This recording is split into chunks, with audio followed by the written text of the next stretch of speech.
Welcome quick ZywOo CS2 updated settings. So he got the Pulsar X-Lite V3 AS, and this is his crosshair. You can find it also, I think, in the training maps. Then view model, faux 68, offset 2.5, offset Y0, launch options. Then his video settings resolution 280x9060, aspect ratio 4:3, scaling mode stretched, brightness 103%. And he got the boost player contrast enabled, VSync disabled, NVIDIA enabled, NVIDIA disabled, 4x MSIA, global shadow quality high, dynamic shadows all, texture filtering mode, anisotropic 4K, shadow detail high, particle detail low. So then you're gonna have also skins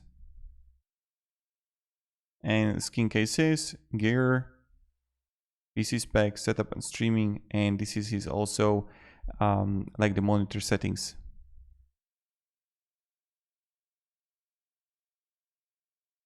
So yeah, that's pretty much it. Have a great day and goodbye.